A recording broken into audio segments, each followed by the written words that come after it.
আমরা যে জায়গা আছি এটা আবার মনে করেন ইন্ডিয়া মুকেশ আম্বানির বিল্ডিং। এটা হচ্ছে বনানীর একটা বিল্ডিং। এক আমার প্রতিবন্ধী আঙ্কেল আছে। আপনার এই কার্ডটা কিসের আঙ্কেল? এটা আমাদের প্রতিবন্ধী। এই কার্ডটা আপনি কোথেকে সংগ্রহ করেছেন? এটা আমরা মন্ত্রণালয় থেকে আমাদের দিয়েছে। অর্থাৎ প্রতিবন্ধী মন্ত্রণালয় থেকে আপনাকে দিয়েছে। বর্তমান যে সরকার আছে এই সরকারের প্রতি আপনার চাওয়া পাওয়াটা কি? এই সরকারের প্রতি আমাদের চাওয়া পাওয়া যাচ্ছে দেশটা সুন্দরভাবে চলে, দুর্নীতিমুক্ত, ওই মাদক মুক্ত। আরেকটা জিনিস হলো যে যাতে জিনিসের দাম কমে, আমরা যেন চারটা ডাল ভাত শান্তি মতো খাইতে পারি। এই যে বড় বড় যত দুর্নীতিবাজ, এরা যাতে আর কোনো দুর্নীতি না করতে পারে। আপনার যে আকাঙ্ক্ষাটা কি, বর্তমান সরকারের প্রতি চাওয়াটা কি? সরকার এটা সাদাবাদ ধান্দাবাদ দিবে না। তাই আমরা যে গাড়ি চালাইছি পুলিশে ভাই, পুলিশের লাগে আমরা শান্তি পাইছি না ভাই। পুলিশের হাতে দিয়ে আমরা এই গাড়ি ঘোড়া ছুটাইছি, তার কাটে তো 3000 2000 1200 এভাবে নিচে পুলিশ আমরা রাস্তা। পথচারী আছে, আপনার নামটা কি? আমার নাম মোহাম্মদ ইব্রাহিম। বর্তমান সরকারের প্রতি আপনার চাওয়া পাওয়াটা কি? বর্তমান সরকারের প্রতি আমার চাওয়া একটাই, আমরা প্রবাসী, আজকে 27 বছর ধরে আমি বিদেশে, ঠিক আছে। এখন বর্তমানে যারা পাসপোর্ট নিতেছে অফিসে, নেওয়ার পরে টাকা পয়সা নিচ্ছে, টাকা পয়সা ফেরত দিচ্ছে না, বিদেশও নিচ্ছে না। এই যে মালয়েশিয়ার লোকগুলো যাইতে পারে না, তাদের টাকাগুলো ফেরত দিচ্ছে না।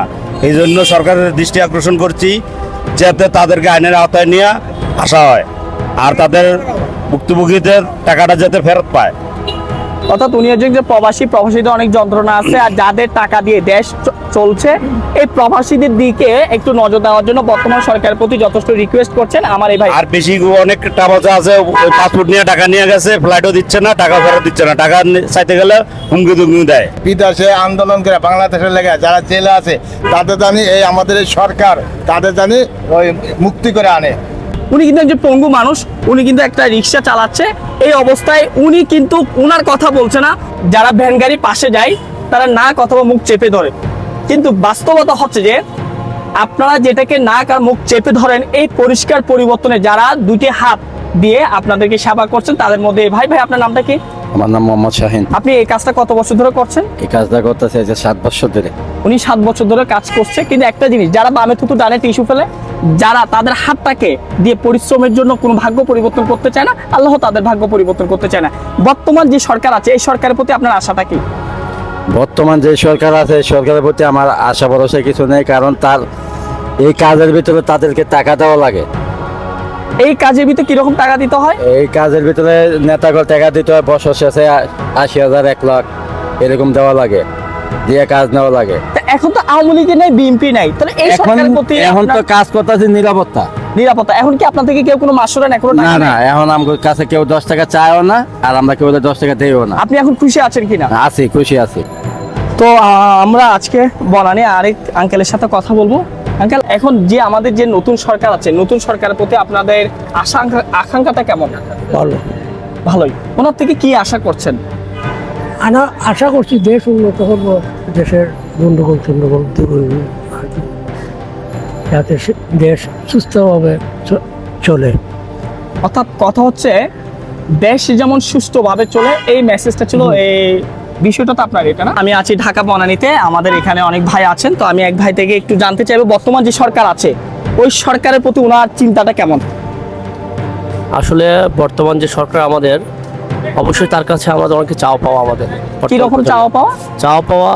দেশে আমাদের বিগত বছরগুলোতে আমাদের দেশে যে অরাজকতা চলে আসছিল, যে দুর্নীতি চলে আসছিল, আমরা সকলেই অপেক্ষা ছিলাম কখনো এরকম একটা সরকার আসবে আমাদের দেশে যে কোনো দলের পক্ষ নিয়ে কাজ করবে না। হ্যাঁ, তো আমরা সেরকম একটা সরকার পেয়েছি। এখন আশা করি এই সরকার আমাদের সেই ফলটাই নিয়ে আসবে আমাদের জন্য। তার ভিতরে হচ্ছে দুর্নীতিটা, সবার আগে দুর্নীতিটা বন্ধ করতে হবে। কারণ দেখা যাচ্ছে দেশের প্রত্যেকটা সেক্টরে, সেই পিয়ন থেকে শুরু করে সচিব পর্যন্ত, হ্যাঁ, সব জায়গায় দুর্নীতি হয়েছে বিগত বছরগুলোতে। তো প্রথমেই আমাদের প্রত্যাশা থাকবে সরকারের কাছে যে এই দুর্নীতি যারা করেছে তাদের একটা শাস্তির আওতায় নিয়ে আসা, এবং এই দুর্নীতির প্রাপ্ত অর্থগুলো তাদের কাছে সিজ করে দেশের জনগণের মঙ্গলের জন্য কাজে লাগানো। অর্থাৎ আমরা জানি, আমি যদি মাসে 20,000 টাকা ইনকাম করি কিংবা 20 লাখ টাকা ইনকাম করি, মাথা পিছু কিন্তু একটা, প্রত্যেকের মাথার পিছু কিন্তু একটা কর্য অবশ্যই আছে। দেখা যাচ্ছে যে বাংলাদেশের প্রেক্ষাপটে গুটি কয়েক 5 থেকে 7% মানুষের কাছে সব সম্পদ। এখন দেখা যাচ্ছে যে সকল কর্য গভর্নমেন্ট নিয়েছিল বা ঋণ নিয়েছিল ওই ঋণগুলো দিতে হচ্ছে A to Z সবাইকে। তো এই বিষয়ে আপনার মতামতটা কি? মতামত হচ্ছে আমরা যারা মধ্যবিত্ত পরিবারে বাস করি আমাদের সমস্যা সবচেয়ে বেশি। আমরা আয়ের চেয়ে আমাদের ব্যয়ের পরিমাণটা বেশি হয়। কিন্তু আমার স্যালারি হচ্ছে 20,000, সেখানে আমার মাসে খরচ হচ্ছে 25,000। এর একমাত্র কারণ হচ্ছে নিত্য পণ্য যে জিনিসগুলো আমাদের দৈনিক লাগে, যা আমার কিনতে হবে, না কিনলে আমার সংসার চলছে না বা আমার দৈনিক কাজটা হচ্ছে না। এই জিনিসগুলো আমাদের নাবিশ্বাস কেনার ক্ষেত্রে আমাদের নাবিশ্বাস হয়ে যাচ্ছে, মানে আমার যে বাজেটের বাইরে যে আমার খরচ করতে হচ্ছে। ভাই একটা কথা মনে পড়ে গেল, আমাদের আগের সরকার বলেছিলেন যে যখন দ্রব্যমূল্যের দাম বেড়ে গেছিল আপনারা আলু খান, এখন আলুর দামই বেশি। তো ওনার মেসেজ হচ্ছে যে আমরা যেন অন্তত দ্রব্যমূল্য যেটা দিয়ে আমরা আমাদের জীবন জীবিকা চালাই, এই দ্রব্যমূল্যের দামটা যেমন আমাদের বাজেটের মধ্যে থাকে। ধন্যবাদ আপনাকে। আজকে আছি ঢাকা বনানী বিদ্যানিকেতনের সামনে। এই যে আমার ডানে এক মুরব্বি, বামে একজন আছে। তো দেশ পরিবর্তন হবে, মানুষ পরিবর্তন হবে, কিন্তু মানুষের যে অর্থনৈতিক যে চাকার যে বিষয়টা আছে সেটার কি পরিবর্তন হবে? তো এই যে বর্তমান পরিবেশ পরিস্থিতিতে আপনি নতুন যে সরকার, এই সরকারের কাছে কি আশা করছেন? আমরা তো চাই সরকার ভালো হোক। সরকার ভালো হোক, অর্থাৎ ওনাদের একটা মেসেজ সরকার ভালো হোক, অর্থাৎ কেউ কারো সম্পর্কে বেশি কিছু জানে না, আর তখনই জানে যখন সে কাজ করে। তো এই সরকারের প্রতি ওনার যে মেসেজ। আপনার নামটা কি? মোহাম্মদ চন্নু। আপনার নামটা কি? মোহাম্মদ সুরজ। আপনি এখানে কখন থেকে কতক্ষণ সময় দেন? সকালে আসে, সকালে আসেন, কখন যান? প্রায় বিকালে যান। তো এই আপনার ইনকাম কেমন হয়? চলে, সংসার চলে মোটামুটি। সংসার চলে। এই যে আরো কিছুদিন আগে দেশের পরিবেশ পরিস্থিতি সবকিছু মিলে যখন একটা ভারসাম্য ছিল না, তখন আপনাদের অবস্থা কেমন ছিল? অবস্থা করুণ অবস্থা ছিল। করুণ অবস্থা ছিল। আগের তুলনায় এখন অবস্থাটা কেমন? এখন ভালো।